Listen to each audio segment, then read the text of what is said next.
Beja, hii sauti bado haijakubali vile najua.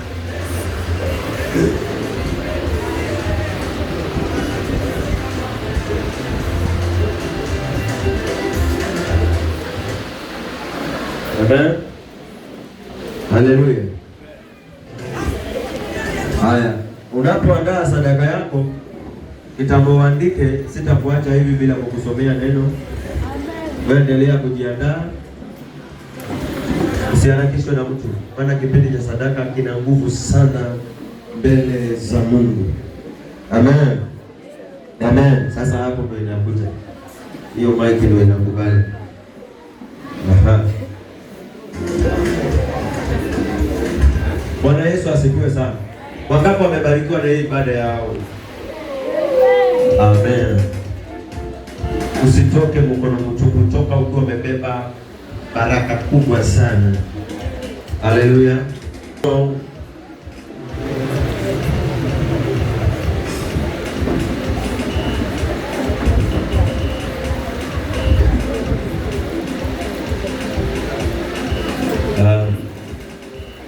Muna kalamu hao watu wanaandika kweli?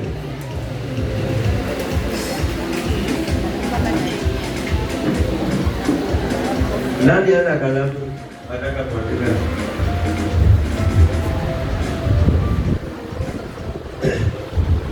Tabidi mrudie box la makalamu uliweke hapo. Anakuwa kila asha atembee na kalamu zake kama 10 ama 5.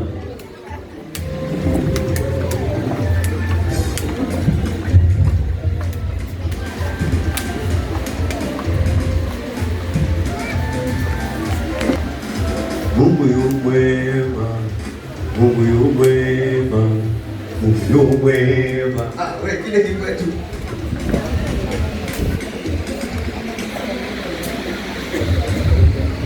Mungu yu mwema, Mungu yu mwema, Mungu yu mwema. Kwa kuja dramu. Iko pole pole hiyo baraka. Hapo. Mungu yu mwema. Mungu yu mwema, yu mwema, Mungu yu mwema, Mungu yu mwema, yu mwema, yu mwema, yu mwema, yu mwema,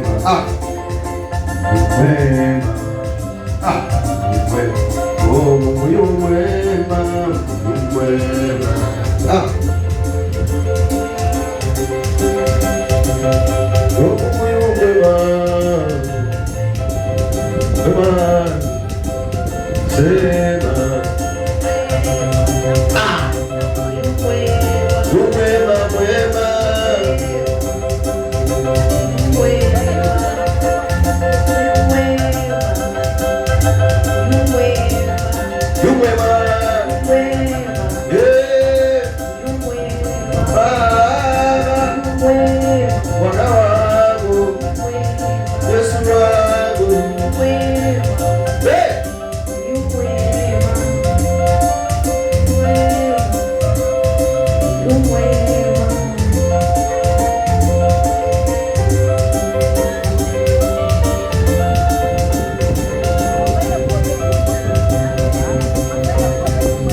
Haleluya.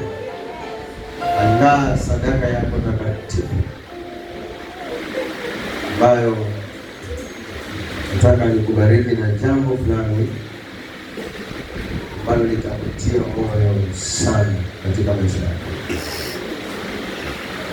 Nikuulize swali na unijibu. Kwa nini Mungu alimtengenezea Nuhu safina, na katika hii safina wale wajana wasiingie, wakatengeneza safina, lakini safina hile haikuwa na madirisha ya ubavu, ilikuwa na dirisha moja tena la juu. Unijibu. Amen. Nimekuuliza swali dogo ambalo ni maandiko. Kwa nini nakuuliza maswali madogo ya maandiko na unijibu? Na kila andiko lina maana yake. Kitabu ni cha Mwanzo 6.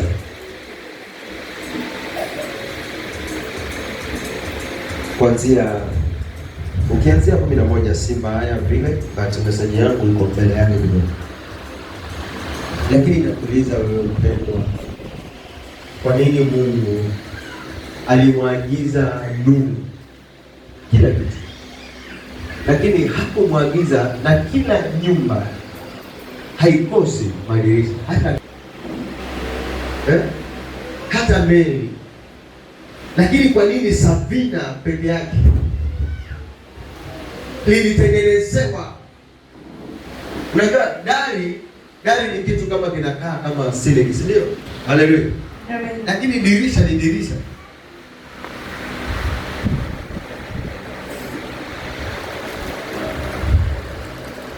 Akalitengeneza dirisha moja tu peke yake. Tena katika lile dirisha akaambiwa aweke hapo katikati ili iwe na mwangaza moja.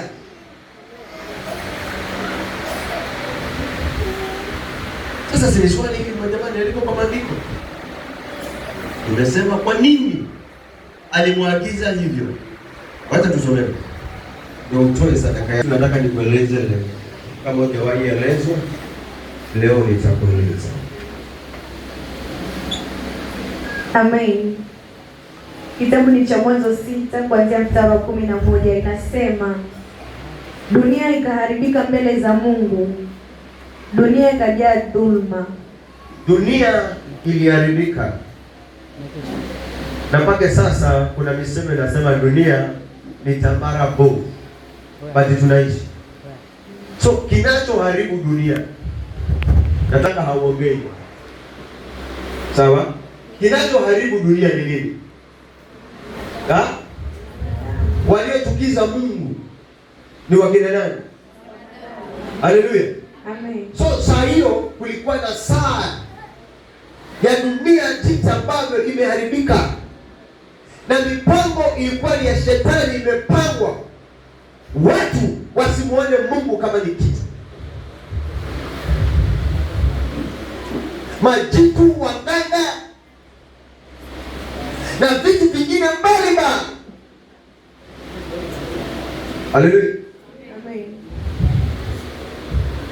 Sasa kukawa kubaya sana,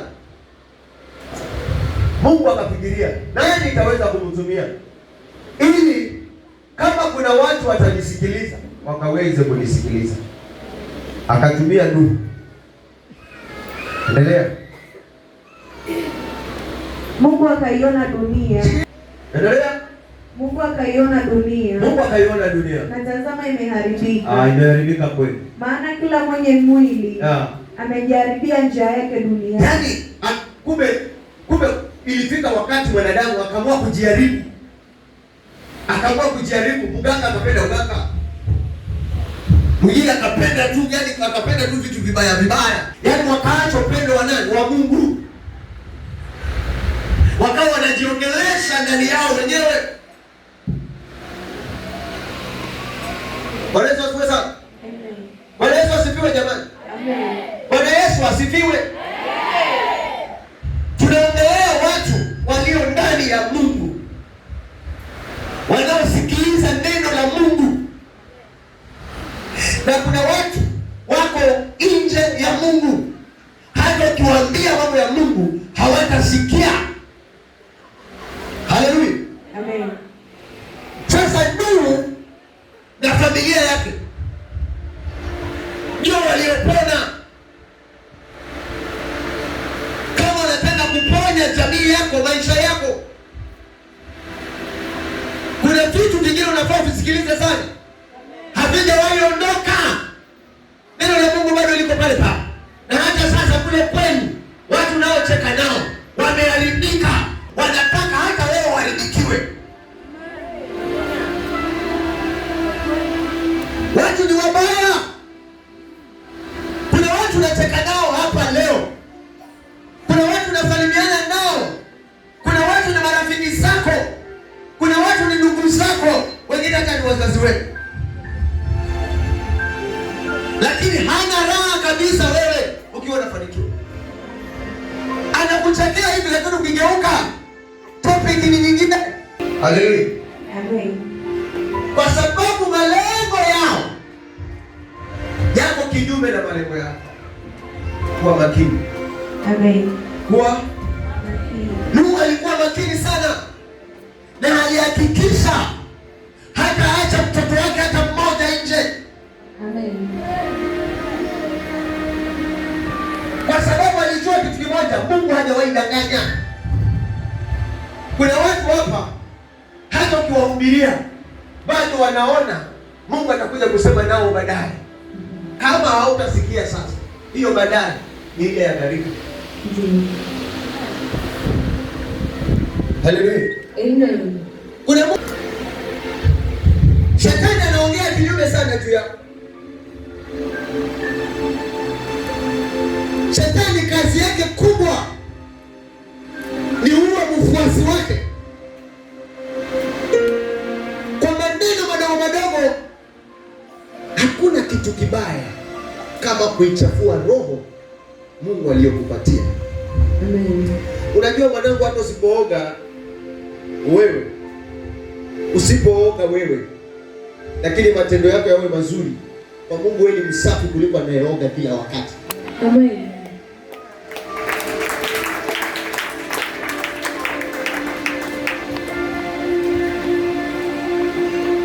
Sasa zingine unaweza ona gold imefinikwa na matope, lakini ni gold. Unaweza ona kikombe kimefinikwa vizuri, lakini huku nje ni kichafu, lakini ukifungua ndani ni kisafi. Alafu kuna vikombe vingine sasa nje ni visafi pale. Fungua ndani. Kama waamini, kama kuna kadunia kako fulani kanafunga vizuri, kaoshe. Sawa? Weka tu nyama hata kama ni mbichi, iache siku 3 ama siku 4. Angalia. Ukiangalia kwa kikebe ni nzuri sana. Afungue. Tazamani kukitoka. Pake kukosha mpaka utaosha na sabuni moja. Haleluya. Nataka tujue kwa nini Mungu alimtengenezea Nuhu dirisha moja, ambao ni msaada mkubwa sana kwa.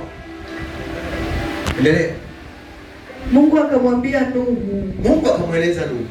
Mwisho wa kila mwenye mwili. Mwisho wa kila mwenye mwili. Umekuja mbele zangu. Umekuja mbele zangu. Kwa sababu. Ndio. Wameijaza dunia dhulma. Basi. Ndio. Nitawaharibu pamoja na dunia. Endelea. Ujifanyie safina ya mti wa mvinje. Ajifanyie safina ya mti wa mvinje. Endelea. Fanya na nyumba ndani ya safina. Endelea. Ukaifunike ndani na nje. Ukaifunike ndani na nje. Twende. Kwa lami. Twende. Hivyo ndivyo atakavyoifanya. Ndio. Mikono 300 urefu wa safina. Akaambiwa vipimo. Hiyo ni maagizo ya nani? Ya Mungu. Hiyo ni maagizo ya nani? Ya Mungu. Akaeleza vipimo. Kipimo kile ni kikubwa. Haleluya. Amen. Ni kikubwa sana. Endelea na maagizo. Haya ni maagizo Mungu anampatia. Mikono 300 urefu wa safina, mikono 50 upana wake. Twende. Na mikono 30 kwenda juu kwake. Twende. Uifanye safina mwangaza. Angalia, Mungu hakosei. Mungu hakosei. Angalia jinsi alivyomwagiza Nuhu na ni safina. Akajua ndovu wakiingia pale watatoshea. Twiga wakiingia na urefu wake watatoshea. Maana kila mnyama, hakuna mwanadamu aliyemuumba. Aliumbwa na Mungu na kila mnyama anajulikana urefu wake. Amen. Sasa hata wewe jinsi Mungu alivyokuumba anakujua vizuri sana kuliko mwanadamu yoyote. Kitu unachohitajika ni kumsikiliza Mungu. Fanya kile Mungu anahitaji. Wewe kama hautafanikiwa mtu. Wacha kujipima. Mungu ashakupima. Ufanye tu vile Mungu anahitaji. Twende. Soma. Uifanyie safina mwangaza. Ndio. Ukaumalize juu kiasi. Uifanyie safina nini? Mwangaza. Wapi? Ukaumalize juu kiasi. Ukauangalize juu kiasi cha mkono mmoja. Cha mkono mmoja. Dirisha. Dirisha la mkono mmoja. Size tu. Mkono mmoja unahesabika kama hivi. Ndio. Size la dirisha kajuu kawe na mwangaza. Twende. Ukautie mlango wa safina katika ubavu wake. Ukaifanye dari 3. Yaani angalia mlango wa safina. Mlango wa uwe pambano. Sawa? Nyumba zina mbavu. Makanisa yana mbavu. Hata huko kumejaa hivyo tunaona mwangaza. Pale ni mlango. Haleluya. Amen. Lakini najiuliza swali kama wewe nilipokuuliza. Kwa nini hakutengeneza madirisha ya kuwa na mwangaza? Alitengeneza dirisha la juu. Amen. Mungu alitaka kitu kimoja. Siku ukiwa na matatizo, siku ukiwa na nini, usiangalie kinachokutatiza. Angalia wapi? Utazame nani?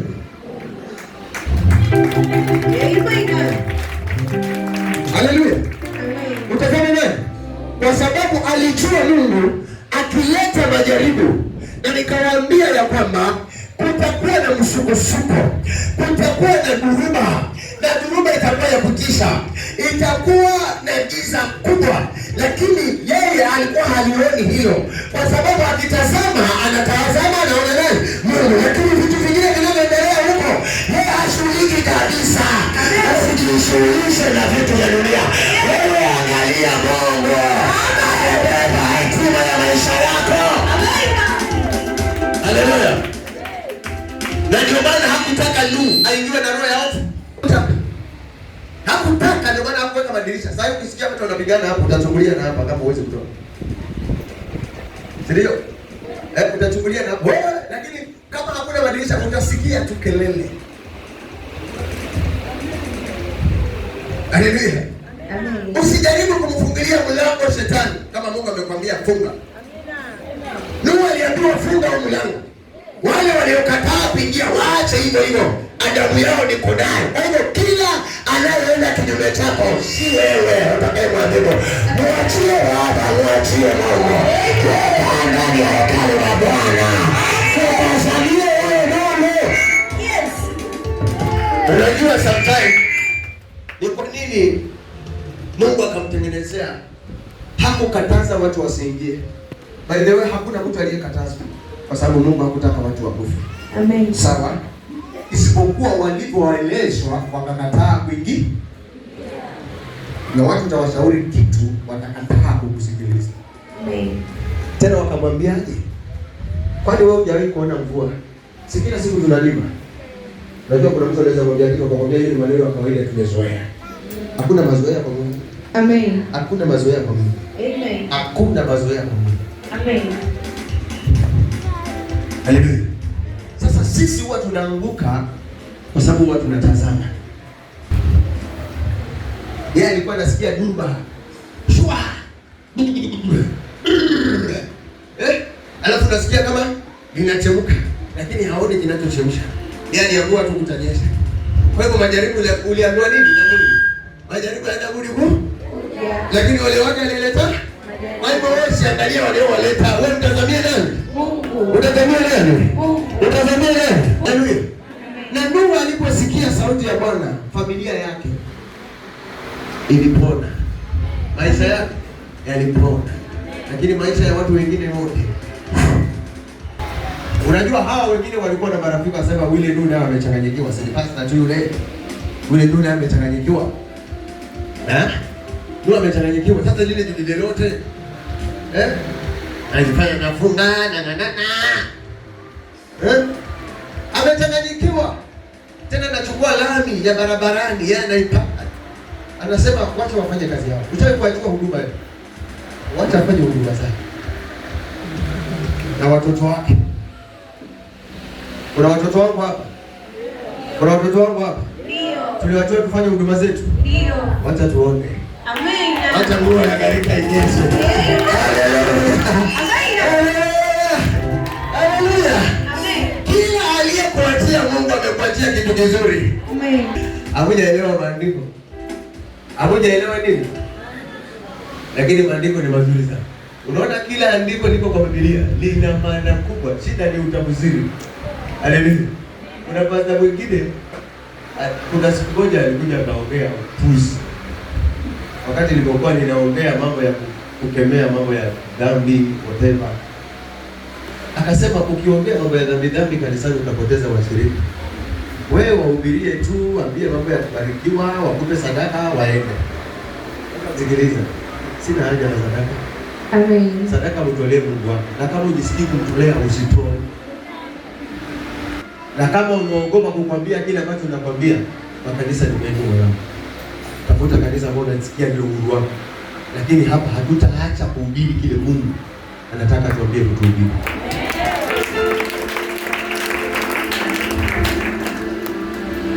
Umesikia? Unajua nilikutana na pastor mwingine hata kwa mtandao na washirika wengi. Anasema ati mtu wa bustuni ni katikati ya mwanamke. Nasema nilikasirika. Ati mtu wa bustani ni maumbile ya mwanamke. Anaambia washirika tena kanisa limejaa. Wamama wako pale. Nyinyi mna miti katika mna miti ndani ya uzima. Pastor mkubwa kabisa, askofu, bishop. Ati wacha nikwambie, niliongea jana na watu fulani. Nikamwambia kwanza mti. Unajua maana ya mti? Hamjui. Mungu hakupanda mtu mmoja katika bustani. Alipanda miti mingi. Lakini kulikuwa na miwili ya ajabu. Wangapi wanataka kusikia? Unataka kusikia hiyo? Ndio ujue hakuna katikati ya mwanamke hapo. Jamani, msipotoshe kwa watu ambao maandiko wanayasoma tu pasipo roho wa Bwana. Watu waliosoma wameenda Bible college wameenda Bible study, hata watu wengine wanaheshimika sana.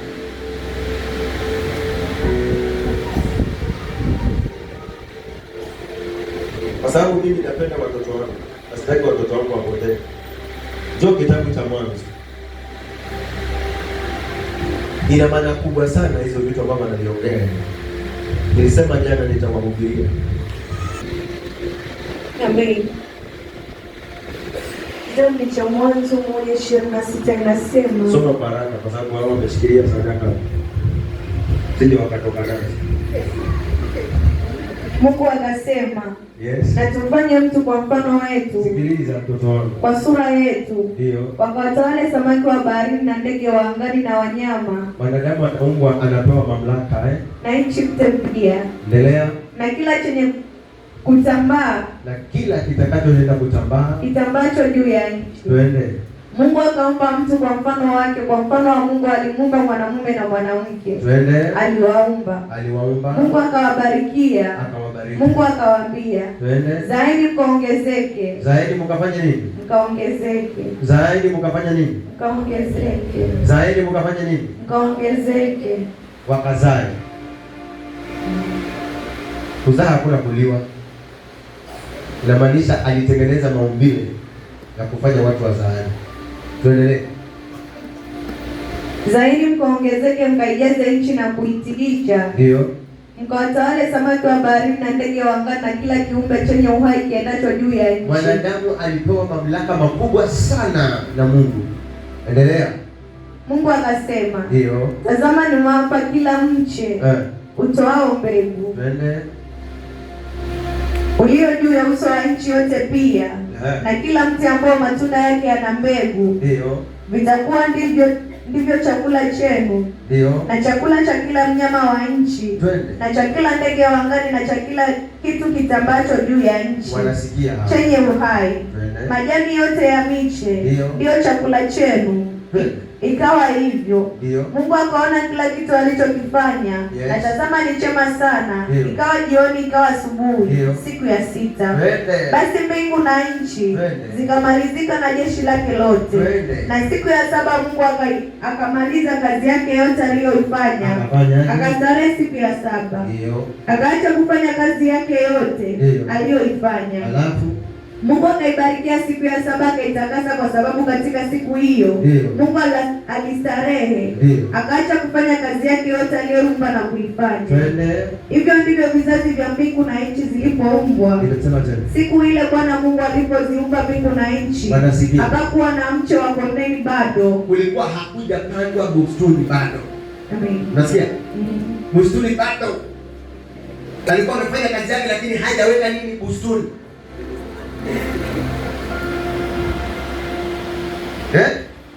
Yaani ile shamba la Edeni mnalosema kuna mashamba hii, nilikuwa bado halijaungwa.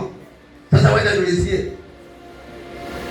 siku ile Bwana Mungu alipoziumba mbingu na nchi, hapakuwa na mche wa kondeni bado, wala mboga ya kondeni haijachipuka bado. Kwa maana Bwana Mungu hajaachilia mvua, hajanyesha nchi mvua, wala hapana mtu wa kuilima ardhi. Alikuwa hajatengeneza mwanadamu wa kulima pale kwanza. Ukungu ukapanda katika nchi. Ukungu ni hali ya mawingu yaliyovimba ambayo yanataka kuachilia nini? Mvua. Ukatia maji juu ya uso wote wa ardhi. Wakaachilia mvua sasa. Bwana Mungu akamfanya mtu kwa mavumbi ya ardhi. Sasa hapo ndipo Adamu anaanza kutengenezwa. Akampulizia puani pumzi. Akampulizia pumzi puani. Angalia mwanadamu. Angalia mwanadamu. Unaona pua hiyo ndio inabeba pumzi ambao Mungu alipulizia hizo pua mbili hizo. Hata kama linakaa kubwa kiasi gani, lina maana.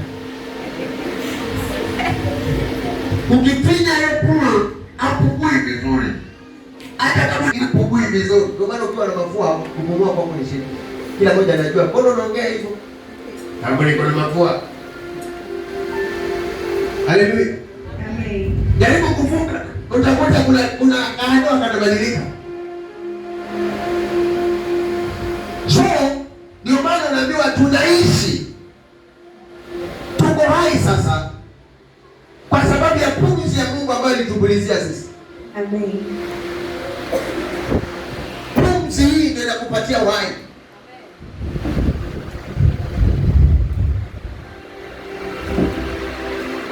Unaona pumzi hiyo?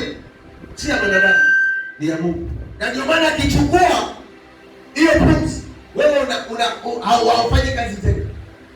Kwa hivyo kinachokufanya mpaka unakuwa hai ni hiyo pumzi. Na ndio maana ukivalishwa kitu kama hakipitishi hewa, utakuta mwili wako wote unataka, roho inataka kutoka. Twende.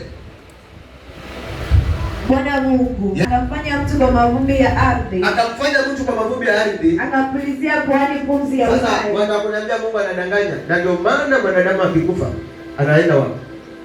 Angalia huu mwili wako, hata kama humwamini sasa hivi. Tunataka kufanya mfano, ukate tu huu mkano kauzika. Ukifika hapo unakuta umeliwa wote, hata ujui umeliwa na nani. Huko umerudi katika udongo kwa kwake. Kwa unabaki tu mifupa nayo itakapokuja kupatikana inaliwa polepole. Kama msumari wenyewe unaweza uweka na kesho ukakuta ile umechange. Na kesho kutwa baada ya siku fulani hivi utakuta ule msumari pia nao umeanza kuliwaliwa. Huu mchanga unakula. Haleluya. Amen. Kwa Mungu hajaidanganya.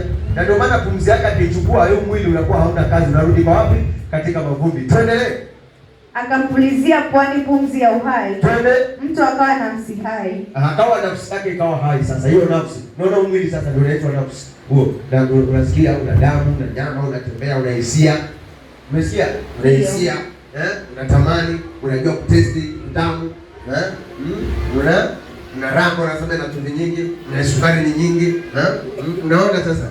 Mpaka matozi unajua kama ya chumvi, na ukilia sana kwa sababu ya wewe ndio unajua. Endelea. Amen. Nafsi hai.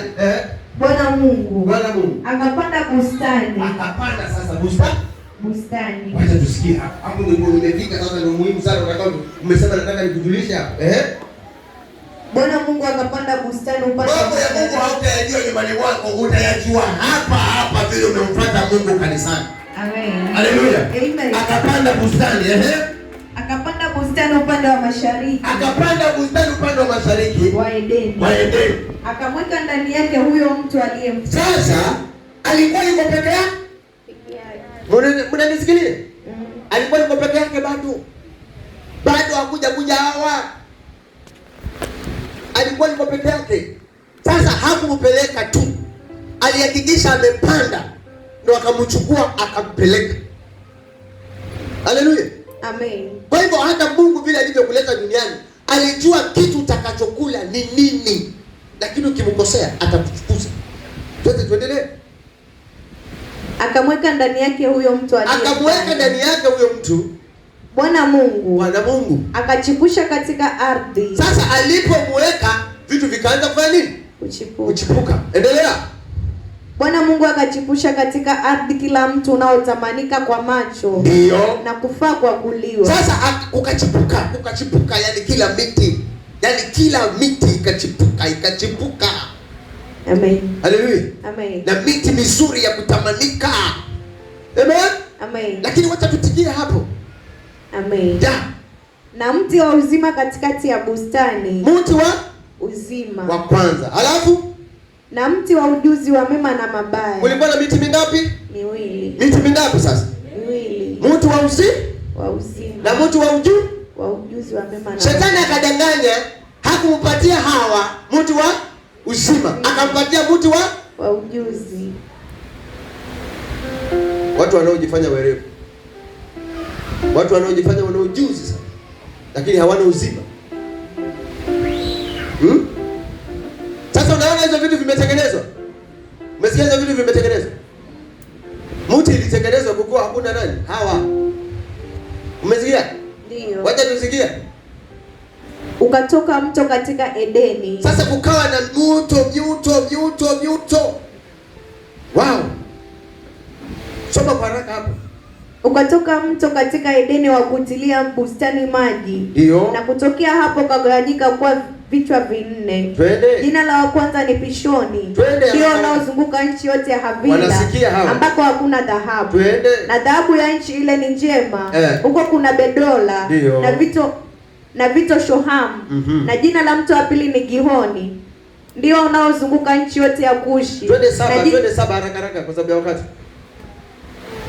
Hiyo 7, twende. Umefika si ni 2 hiyo? 7 basi. Nimefika 14. Oh, twende. Na jina la mtu wa 3 ni Hedekeli, ndio unaopita mbele ya Shuru, na mtu wa 4 ni Frati. Bwana Mungu akamtoa huyo mtu, akamweka katika bustani ya Edeni. Hapo sasa. Ailime na aitunze. Bwana Mungu akamwagiza huyo mtu. Anamwagiza sasa huyo mtu. Akisema, kulikuwa hakuna hawa tafadhali. Unasikia? Ndio. Hata wale mapasta wanafaa waelewe sasa. Wanafaa waelewe sasa. Huo mti kulikuwa hakuja tengenezwa mwanamke. Sasa msimwambie hawa alikula tunda la katikati na wapi? Adam alikula tunda la katikati la wapi? Ufahamu wa neno la Mungu linakwambia likikaa kwa wingi ndani yako, hauwezi kutikishika wewe. Amen. Hauwezi danganywa hata kidogo na pale. Watu wanakosea. Wamejita. Hawajaitwa. Ufahamu wao. Wanatembea kwa ujuzi. Kwa mhubiri hakuna cha ujuzi. Kwa mhubiri ni roho wa Mungu. Amen.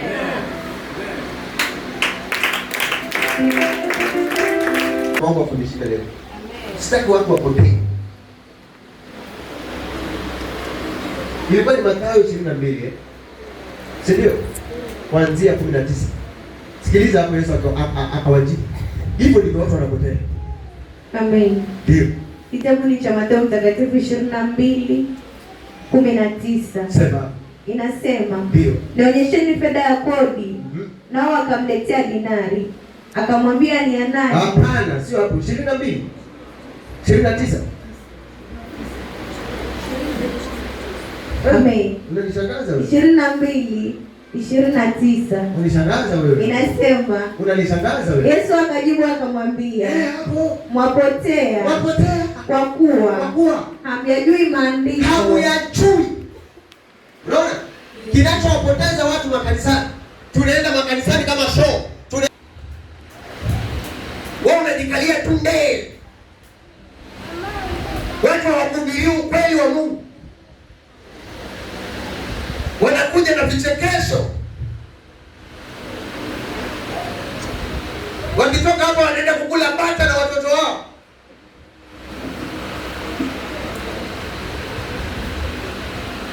Anakwambia mtu wa uzima ni wa Mungu. Wewe unateseka mwenyewe na mtu wa uzima gani? Kanishangaza sasa. Yesu akawageukia hawa watu. Akasema shida si kuomba. Shida si kufunga. Shida si kwenda kanisani. Amen. Shida ni ukweli wa Mungu haupo. Usingekuwa mbea wewe. Usingekuwa mzinzi wewe. Usingekuwa wawivu wewe. Tobaki ni mambo mabaya. Hakuna wewe ukiwa na neno la Mungu ndani yako, mwanangu, unakuwa mpole wewe. Yaani unakuwa mnyenyekevu wewe. Halafu unakuwa mbarikiwa wewe. Halafu unakuwa mtu ambaye hulipizi baya kwa baya wewe. Amen. Halafu unakuwa mtu wa kubarikiwa na kuinuliwa. Hata watu wakikuwazia mabaya unaona Mungu anapenyesha tu miujiza. Amen. Lakini ukikosa unapotea. Sikiliza Yesu unayemwabudu. Anasemaje? Hebu rudia hapo. Umalize sasa. Yesu akajibu akawaambia, mwapotea. Ndio. Kwa kuwa hamyajui maandiko. Hamyajui maandiko wala uweza wa Mungu. Wala uweza. Sasa kuna kujua, lakini kuna kule kuwezeshwa. Andiko si kulisoma tu hivi umelisoma, nasema nimeelewa. Hapana, kuna uweza.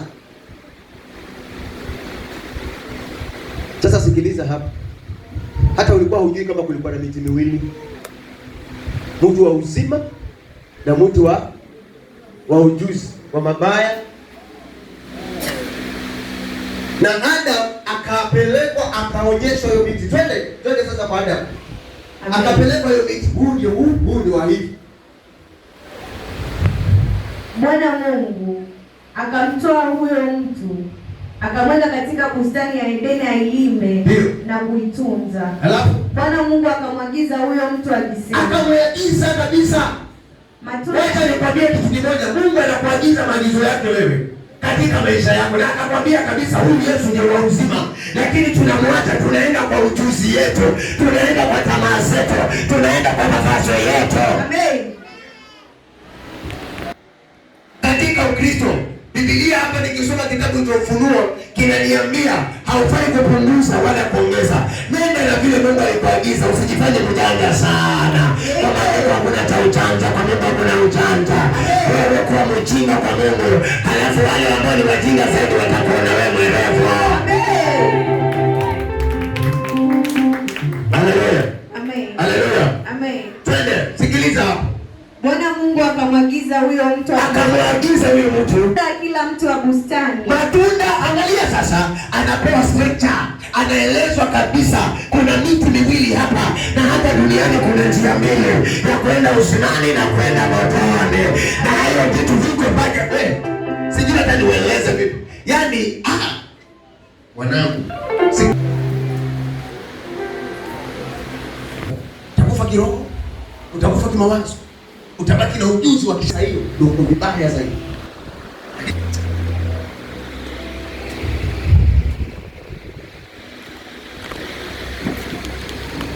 Neno la Mungu likae kwa wingi. Hautapotoka. Amen. Na hautadanganyika. Amen. Utasimama imara. Amen. Kuna vitu wanangu unaviona vinameremeta, lakini viulize, ni vya ujuzi. Ni vya ujuzi. Vinakufuata na ujuzi. Unatongozwa na ujuzi.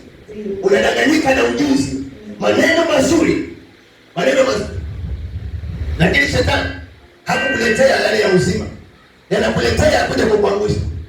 Yanakuletea ambayo utakufanya ufukuzwe katika shamba la Edeni.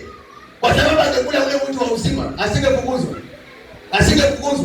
Alipokula yale matunda ambayo alikuwa amekatazwa asile ya mtu wa ujuzi na akajua atakufa, akasema huyu sitakubali akufie kwa hili shamba langu. Aende zake. Alipofukuzwa, na pake sasa ule mtu wa uzima ni Yesu. Na ndio maana unitakikana ukishakosea uende ukajifikiria, urudi tena katika mtu wa uzima, upate uzima wako. Haleluya. Nitumie itale pale kitabu cha Ufunuo mwisho. Inazungumzia, unaambiwa kila unataka kuendea ule mtu ni wafue nguo zao ndio waende. Kwa hivyo lazima kama umekosea, lazima ujitakase na uendea mtu wa uzima. Amen. Bwana Yesu asifiwe. Amen. Wokovu sio rahisi unavyofikiria. Na ndio maana Mungu alimwambia usidanganyike na vitu vya nje. Na hata tukizungumzia hapa katika kitabu cha Ufunuo, tunaambiwa huko nje. Unajua Adam alipokosea alifukuzwa akatolewa nje. Na huko nje kumejaa mabaya. Huko nje kumejaa uchawi. Huko nje kumejaa uadui. Huko nje kumejaa mapepo. Kwa hivyo ukiangalia Sabina vizuri, iangalie hiyo Sabina vizuri. Iangalie vizuri sana hiyo Sabina. Kwa nini Mungu alimwagiza ya kwamba atengeneze dirisha moja? Ya kwamba kuna vitu kwa kuvitazama. Hakuna na hakuna atakayejua. Ni Mungu pekee yake. Na ndio maana alitaka kama unapitia changamoto yoyote, umwangalie yeye. Kama unapitia aina yoyote ya vitu, hata kama una njaa, usidanganyike. Hata kama uko vipi, mtazame Bwana. Amen. Anajua siku ya kupoa yale majaribu yote, siku ya kupoa yale maji, yeye ndo anajua. Na atakapokushukisha, hata kama ni mlima wa vipi, hawatakushikisha mlima bondeni ya kwamba upanda, akakushikisha juu ya mlima ushuke. Haikutoa ya kwamba ati kutoka hapo ni wanang'ana kupanda, iliweka juu ya kwamba kila mnyama ashuke sasa. Kanisani kunaingia viumbe tofauti. Na ndio maana pale kuna watu waliambiwa kuzao cha nyoka wanakuja kanisani. Mandovu yanakuja kanisani. Kila aina, hata majombo. Kuna roho za watu wazifanani hapa. Yes. Lakini siko katika nyumba ya Sabini. Amen. Na lazima kama Mungu alitaka hao waingie, na wale wengine walikuwa wanajijua sana kwamba wanamjua Mungu, ndio wakakatazwa wasiingie kwa sababu walikuwa na viburi. Watu walio na viburi, Mungu hawezi kwenda na wao. Amen. Haleluya. Aiona fadhili na hao nyama. Haleluya. Kuna watu waliingia mahali hapa walikuwa na roho za unyama. Kuna watu waliingia mahali hapa na roho za usharati sana.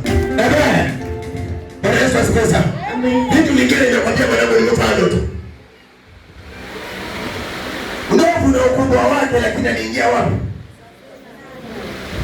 Nyoka na akili zake lakini aliingia wapi? Safina.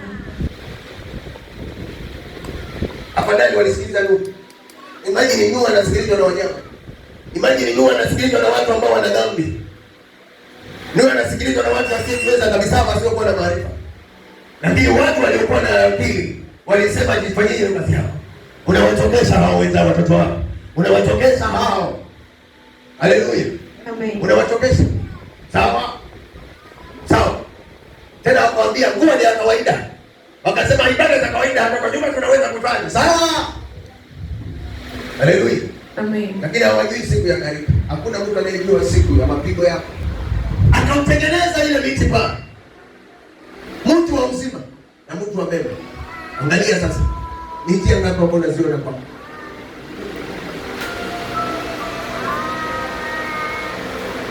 Vitu ni viwili tu. Mema ama mabaya. Kwa hivyo usilaumu vitu vingine. Mungu ndiye alitengeneza huo mti. Na alijua atakayesikiliza shetani lazima akule ule mti ambao nilikataza. Yoyote atakayesikiliza shetani lazima afanye yale ambayo nilimkataza.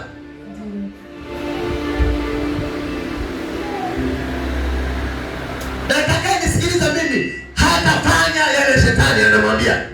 Amen. Hawa wanajijua vizuri sana.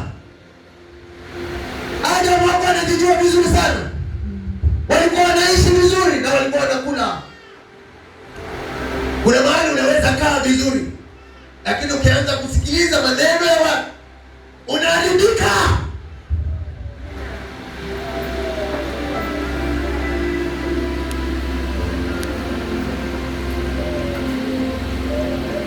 Unawindwa.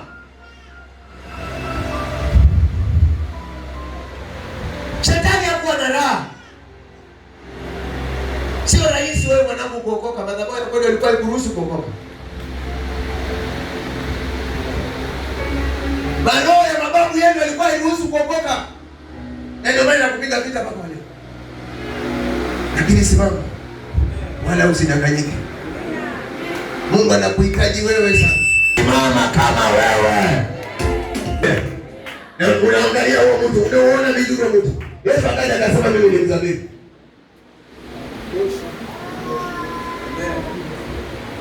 Na anasema atakayekuwa ndani yake atazaa sana. Na anasema mtu asipokuwa ndani yake na hiyo tai kama yake linakatwa. Mwanangu jiulize. Jiulize. Unataka kumshika Mungu lakini shetani anakutingiza sana. Kwa nini? Unamupa sikio. Kwa nini? Unamupa nafasi.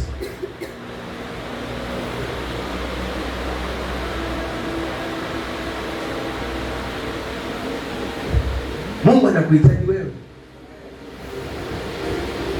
Unajua kuna watu wawili kwa wanakuhitaji wewe. Shetani anakuhitaji ukatolewe. Shetani anakuhitaji uteseke. Mungu anataka uende kwake. Yaani imagine Mungu ametengeneza kitu chake. Lakini shetani anakuonea wivu. Na shetani ni spirit. Miti ni mingapi? Kwa hivyo siseme mti ni mingapi? Mmoja. Endelea. Nataka ndio kumtolea Mungu ndio unatolea na. Nataka ukikaa katika hali ya wokovu unakaaje? Usisumbuliwe na watu. Neno la Mungu likiwa kwa wingi ndani yako, linakuponya, linakupa nguvu, linakupa mwelekeo. Unapata kucheza unaweza kukupoteza wewe. Soma. Bwana Mungu Bwana Mungu akamwagiza huyo mtu akisema, matunda ya kila mtu wa bustani, matunda ya kila mtu wa bustani waweza kula, lakini matunda ya mti wa ujuzi, lakini matunda ya mti wa ujuzi wa mema na mabaya usile. Kwa maana angalia, hata wale wa uzima hakukataza. Kumbe jamani, hakukatazwa hata mtu wa uzima, aliambiwa huu mti wa mema na mabaya usile. Lakini shetani alipomfuata, hawa hakuenda kutunda tunda, alifanya afanye atunde. Shetani atakuelekeza ufanye kile yeye anataka.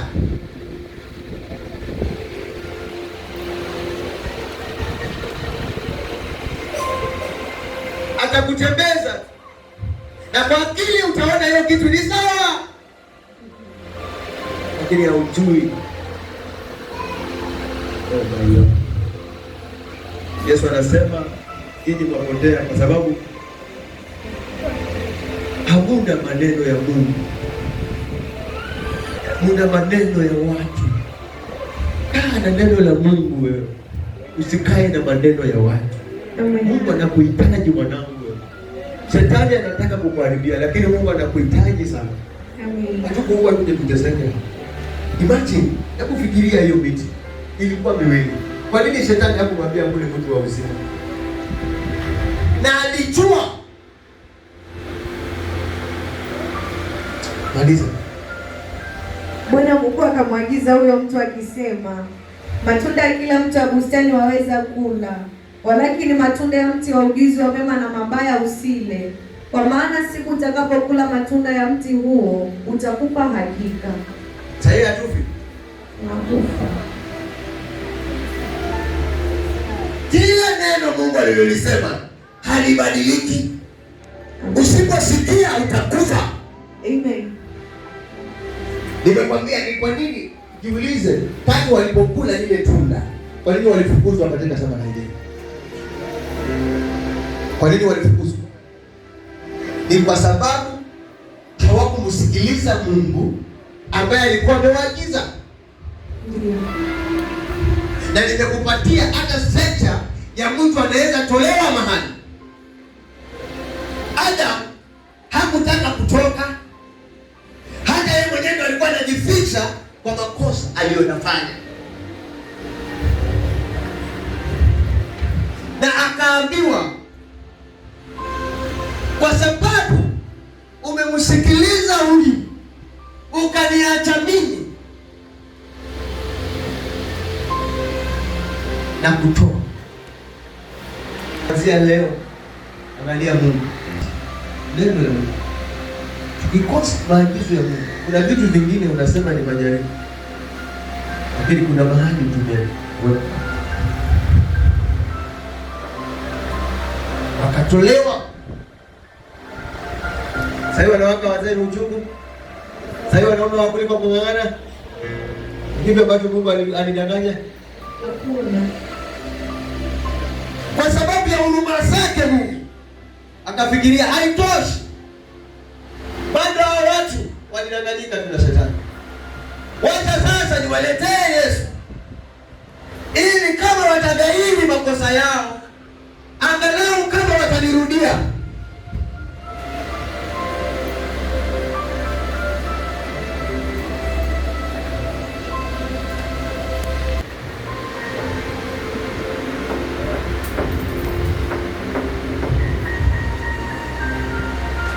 Kwa hivyo hakuna katikati sijui ya mwanamke. Ufumbuzi wa kijina. Kuna mahali Biblia inatueleza kwamba ati wapumbavu wanasema hakuna Mungu. Kitabu cha Zaburi kinaongea wapumbavu na wajinga. Sasa ni watu wengine kama ukikosa neno, ukikosa maarifa, wapotea wana hivi bila kujua. Dunia itakuzungusha, dunia itakugaragiza. Hakuna kitu ambacho utakosa na shetani, itajaa. Kwa sababu kila ujuzi, kila uchao kuna ujuzi mpya. Na ndio maana hata Mungu akasema kutakuja manabii wa uongo, watakuwa na ujuzi sana. Wanasema wengine watajiingiza na elimu zao. Mtu wa ujuzi achana nao. Mtu wa ujuzi achana nao. Watakuwa na ujuzi wa maarifa ya maneno. Shetani alikuwa na maneno bwana. Alimshawishi hao kwa sababu ya maneno. Na akamwambia Mungu anakudanganya. Mungu anadanganya. Uleni muone. Ni kwa sababu mtakaa kama yeye. Na si kwamba mtakufa, hapana. Hamtakufa. Bali mtakuwa kama Mungu. Walipokula wakajijua kama wamekosa. Walipokula wakajijua kama wako uchi. Sasa wanaanza kujificha. Adam alikuwa anafuata vizuri na Mungu. Sasa hivi Mungu yake akisikia mishindo ya Mungu yeye anajificha. Unamuuliza Adam kwa. Kwani vile nilivyokuagiza ndivyo ulivyofanya? Mtu niliyokukataza ndio uliokula. Nasema huyu ndiye nimetia.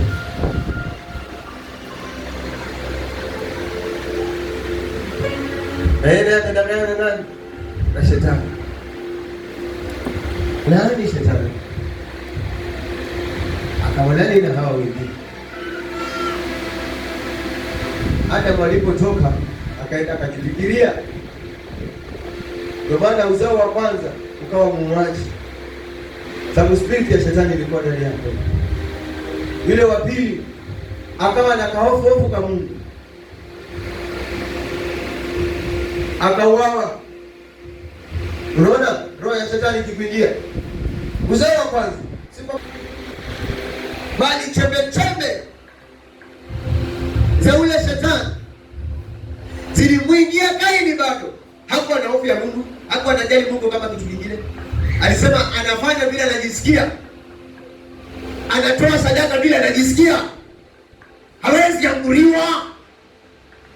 Alipoona mwenzake amebarikiwa akaingiwa na wivu. Sasa shetani bado anamtumia, akamwambia, akamuwinda vizuri, akamwambia unaonaje sasa tukaenda uwanjani tukaenda tukacheza boli huko. Kuna watu wakiongea na wewe siri za mioyo yao hujui wewe. Nimekwambia kuna watu ni marafiki lakini siri za mioyo yao na ni ndugu yake haujui. Nasema haujui. Lakini kama ungelijua, sikufichi hata kama ungelijua asingeenda. Lakini hakujui. Kuna vitu vingine unashirikishwa ni kwa sababu haujui. Lakini kama ungelijua usingekubali. Amen. Amen. Amen. Amen. Haleluya. Amen. Akauawa. Adam akakasirika sana. Akampigia Mungu magoti. Hata kama nilikukosea, akampatia uzao mwingine. Ndio kaendelea, ndio tukapatikana na Nuhu.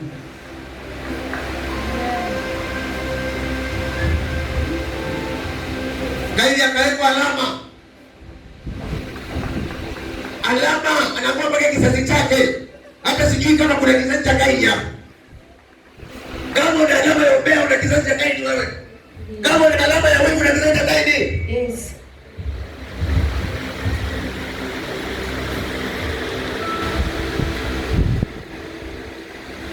Mungu akaona haitoshi. Akaendelea kuhurumia wanadamu. Sodoma na Gomora. Sodoma na Gomora. Aliokolewa nani bwana? Aliokolewa nani bwana? Lutu. Na Lutu alikuwa ndiye aliokolewa pamoja na mke wake. Ndio maana nimekwambia maana ya kuwa dirisha asikuweka katika Zaburi. Mwanamke alitaka kutazama ya leo endelea, lakini alikauka pale pale.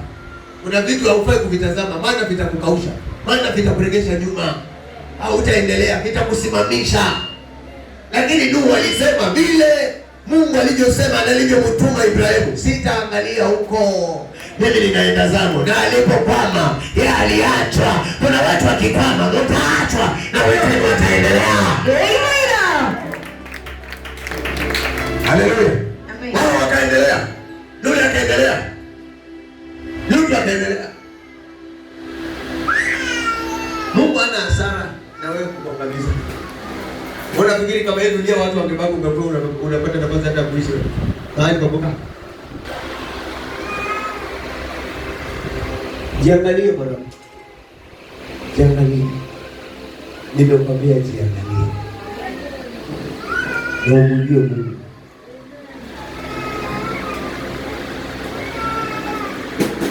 Kuna watu wakifika kanisani, makalio ya kokoto, time anazipima, lakini si watu wa mgonjwa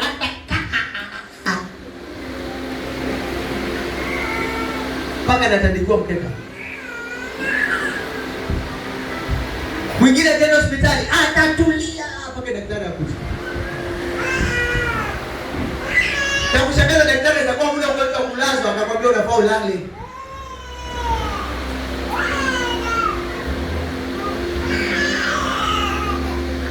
Na akaagiza nasi usimtie dawa, wacha drip. Drip tu ya maji pekee yake. Kama mmepa kwa huduma. Kile sasa yuko hivi. Hai, naenda. Angalia ndio unakapepo kwa shetani.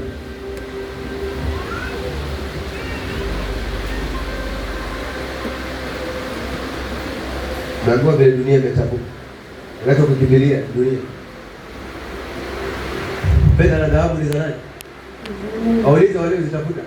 Wengine hata wapo. Wengine hata walikufa. Mungu anakuambia tutafute. Watu wamekosa kumtafuta Mungu. Hata mkienda kanisani hamtafuti Mungu, unatafuta Mungu wa pesa. Utafute Mungu ndo anajua unahitaji. Unaweza kuwa ukipata pesa unaweza pata maukimu, unaweza tulia. Kuna watu waliomba pesa wakapata magonjwa hadi 100%. Sasa hiyo. Sasa fanya hivi, Mungu usimuinde mawazo, upende kwa moyo wako wote. Umenielewa? Wewe usimuinde mawazo, upende kwa moyo wako wote. Atatengeneza mwili wako, atatengeneza maisha yako, atakupatia kazi hata hiyo pesa mahali utatoka utaijua. Amen. Hizo ujuzi hizo nazo. Hizo ni za mtu ule wa ujuzi. Na si mtu wa uzima. Haleluya. Amen. Nataka nimalize hizo dakika kidogo. Hapo soma hiyo Ufunuo 14.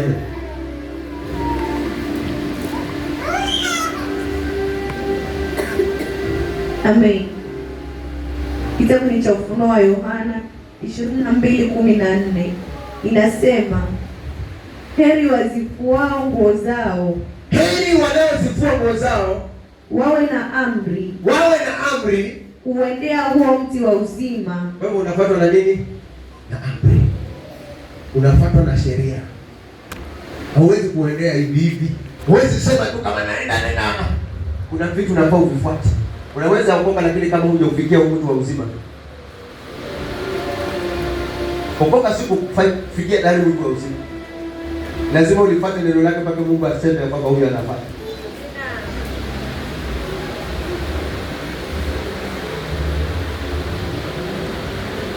Ushinde majaribu. Anakuangalia. Maliza. Heri wazifuao nguo zao wawe na amri kuendea huo mti wa uzima kwa milango yake. Kila maelekezo. Wajua ukiingia na mjini kwa watu walikuwa hujui na waanze kukuja na wetaje kule. Nitaitaja kikwetu sasa hivi. Na nzingo. Nilisumbua bila itaja bila najua. Nimeuliza inaitwaje?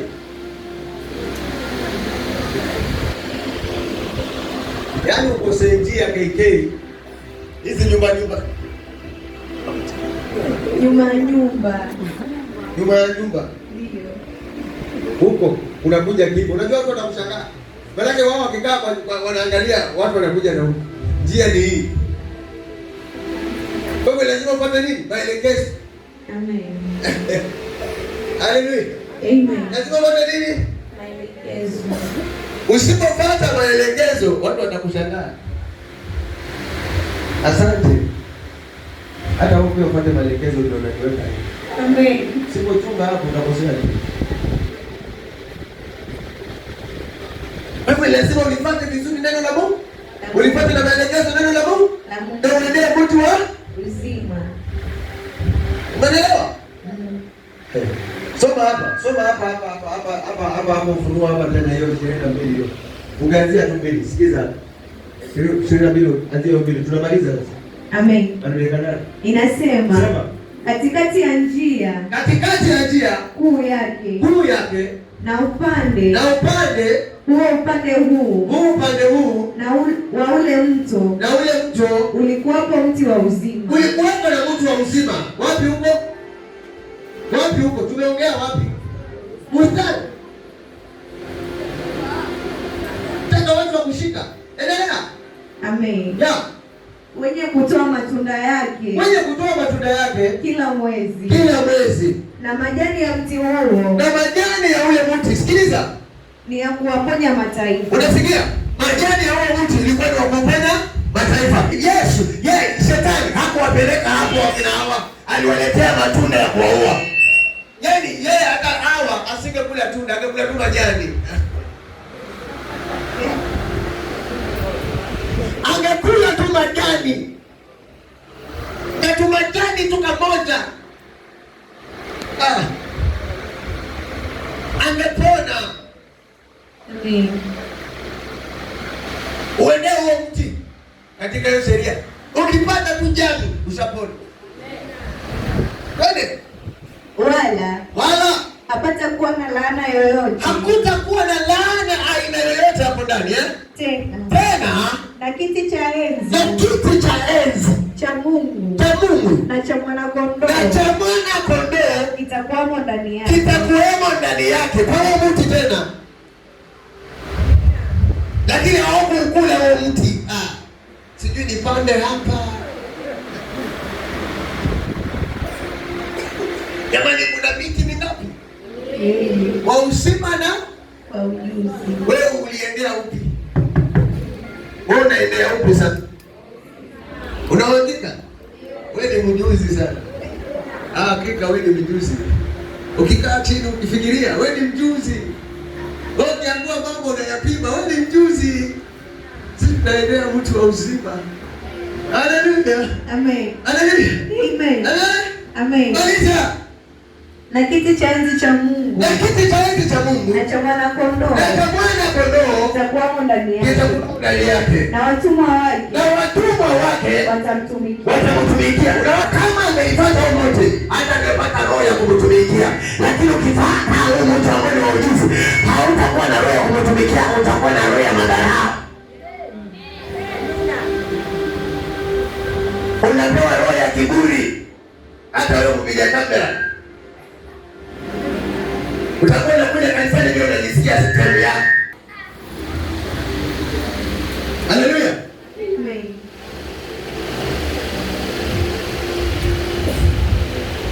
Endea mtu ambao hata jani lake linakuponya.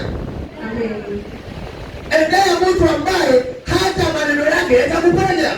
Usiendee mtu ambaye atakupatia ujuzi wa kukuangusha. Amen. Utakupatia maarifa lakini utakuangusha. Utakupatia maneno matamu lakini utakuangusha. Lakini huo mtu na Yesu, nani nikimtazamia Yesu nini? Nani nikimwendea Yesu nini? Basi hapa. Nani hata nikipata jani lake. Yaani hapo kanisani nikipata hata huduma ndogo tu itaniponya. Amen. Yaani nikipata tu kazi hata ya kuosha choo nitapona. Amen. Nikipata hata kazi ya asha mimi nitapona. Nikipata tu kazi ya kumwimbia mimi nitapona. Amen. Yaani nikimchezea tu Mungu mimi nitapona. Amen. Kila nafasi ambayo Mungu atanipatia mimi nitapona. Nikipata roho ya kumtolea tu na kusimama na nyumba ya Mungu pia nitapona. Amen. Kuliko kuendea mtu wa ujuzi utakao nikataza mambo ya Mungu. Angalia mtu wa ujuzi. Unamwambia yani Mungu anakuambia ufanye hivi. Saa zingine shetani anaweza kumwambia mimi nitoe. Saa zingine anakuambia yani mimi angalia tu. Wa ujuzi. Juzi fake.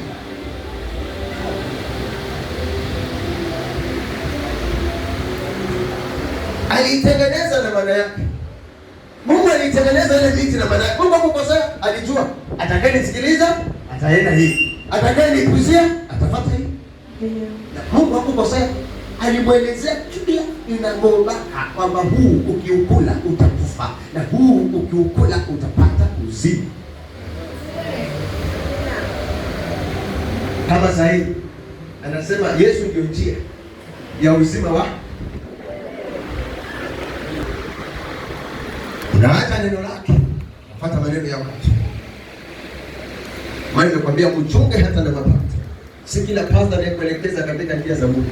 Wengine ni faida zao. Utaenda kanisani anaangalia idadi ya watu. Mimi siangalii idadi ya watu.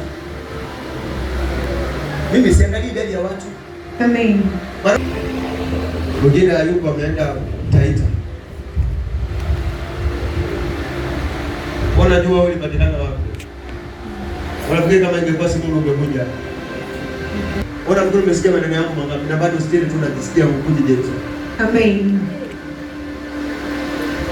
Mimi nimepikwa, nimechakanwa. Unajua kuchakanwa? Unajua kuchakanwa nini?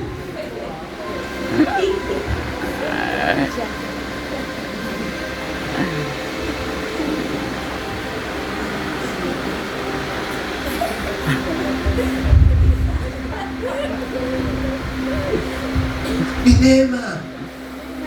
Ni neema ya Mungu. Amen.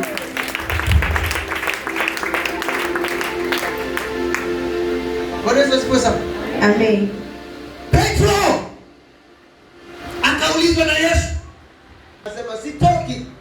Kwa sababu kwako kuna maneno ya uzima. Kwa sababu alitambua ni mtu wa uzima.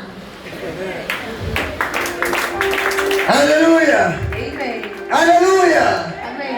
Haleluya. Amen. Maliza hapo, ninabaki na dakika moja. Nao watamwona uso wake na jina lake litakuwa katika vipaji vya nyuso zao. Yaani utamwona uso wake. Uso wa Yesu unaweza kuonaje? Mungu akianza kukufunulia baraka zake. Hakuna mahali utataja jina lingine. Hicho ni kitakuwa kipaji cha uso wako. Pia bado utakapokwenda unasema ni neema ya Bwana imenitukuza hapa. Kama sio Yesu nisingefika hapa. Wale wakikuona wanaona Yesu tu. Haleluya. Kwa sababu umeendea mti wa uzima. Maliza kufika 7 basi. Wala. Yes. Hapatakuwa na usiku tena. Hakutakuwa na usiku tena. Yaani hakutakuwa na mambo ya giza tena. Hakutakuwa na uchawi tena. Yaani uzuri wa Yesu ukiokoka, ukimkabidhi na kufuata njia zake, alikwambia kwanza, vita sio vyako ni vyangu. Alikwambia kwanza, hautakufa utaishi. Alikwambia kwanza, usiache uchawi akaishi. Haleluya. Amen. Yaani kunabadilika kwa sababu umeendea moto wa uzima. Yaani pale hakuna magonjwa. Yule ni moto wa uzima. Anasema kama ndani yake peke yake wewe unapona. Yaani maneno ya Bwana yanakuponya. Maombi ya Bwana yanakuponya. Ibada za Bwana zinakuponya. Imani ya Mungu inakuponya. Amen. Naomba nieleweke. Haleluya. Amen. Amen. Amen. Haleluya. Amen. Haleluya. Amen. Hebu maliza. Wala hapatakuwa na usiku tena. Hapatakuwa na usiku tena. Wala hawana haja ya taa. Hauna haja tena kwenda kwa waganga. Wala ya nuru ya jua. Wala nuru ya jua. Kwa kuwa Bwana. Kwa kuwa Yesu Mungu. Niliwaambia kwa nini Yesu anasema nuru imekuja duniani. Hivi nataka kuniambia kulikuwa hakuna jua? Yesu angekuja kulikuwa hakuna jua? Ah? Kulikuwa hakuna mwangaza? Sasa ilikuwa inazungumzia nuru gani? Ya roho yako. Ya uzima wako. Ya afya yako. Amen. Ya maisha yako. Hicho ndio kitu kilikuwa kinakosekana. Hata kwa maisha yako ni kitu ambacho kilikuwa kinakosekana. Ilikuwa ni magonjwa tulikutoka hili ni hili. Tukali ni shida ilikutoka hili ni hili. Ukijaribu hakuna mwangaza. Yesu anazungumzia hayo sasa. Akisifufua roho zinazouliwa na shetani. Akiyafufua maisha yanayofunuliwa na shetani. Waganga ni wajuzi sana. Wachawi ni wajuzi sana. Wanaweza kukuzubaisha na mazingaombwe yoyote.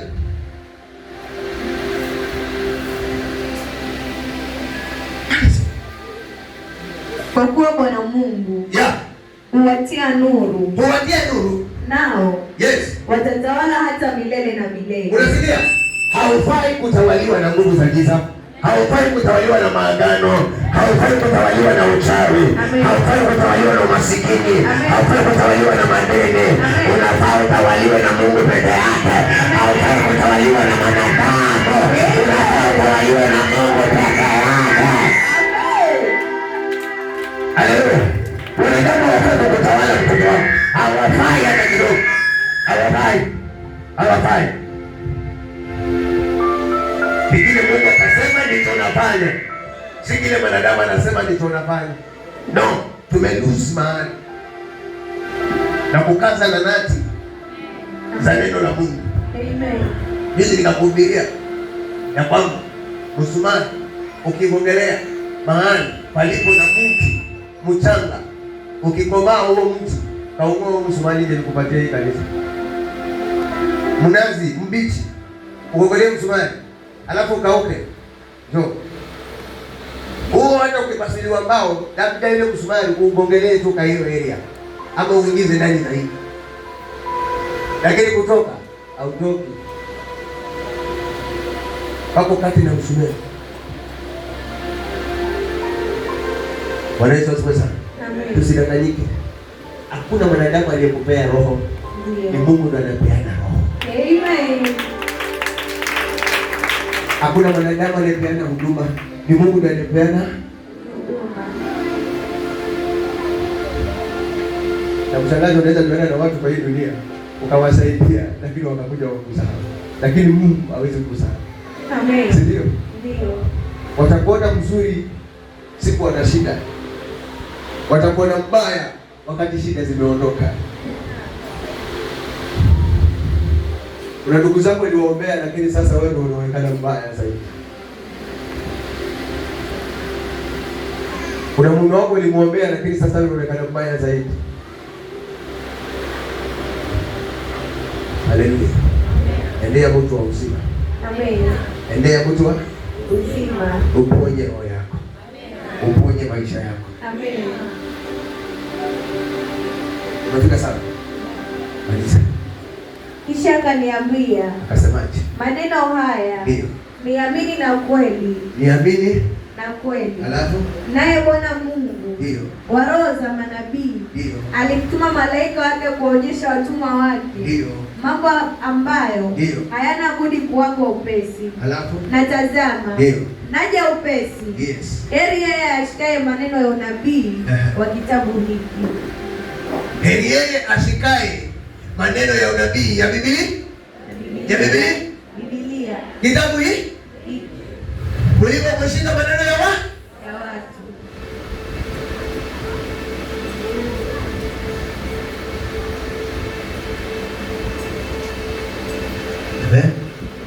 Mimi nikikwambia chochote bila maandiko usinisikilize. Lakini nikikwambia nikikuhusisha Biblia nisikilize. Maana hii haidanganyi. Hii haidanganyi mwanangu. Itabaki vile ilivyo. Bwana Yesu asifiwe sana. Amen. Na kuruhusu sasa ujiulize ndani ya roho. Umeamwaje katika hii miti miwili? Mtu mmoja ni Shetani na mtu mwingine ni Yesu. Tumpenda Shetani akakupatia maarifa yake. Shetani alimfuata mtu, ulimfuata mtu mwingine. Unasema mimi haitembei, ilitembea. Shetani alimfuata Yesu akitaka kumdanganya kama alivyomdanganya hao. Naomba nisujudie. Upatie vitu vyote na dunia. Yeye ajui yeye naye ni mtu wa uzima boli shida.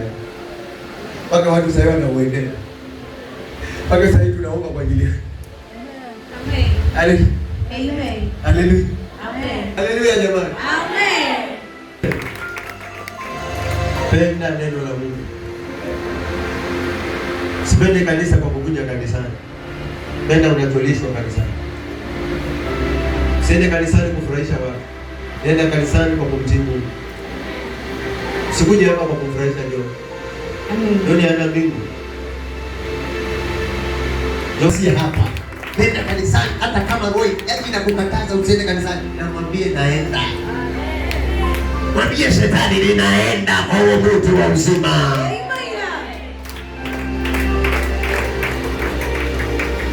Haleluya. So Mungu akubariki. Wakati unaleta sadaka yako, ukapokee muujiza wako na ukapokee tamanio la moyo wako.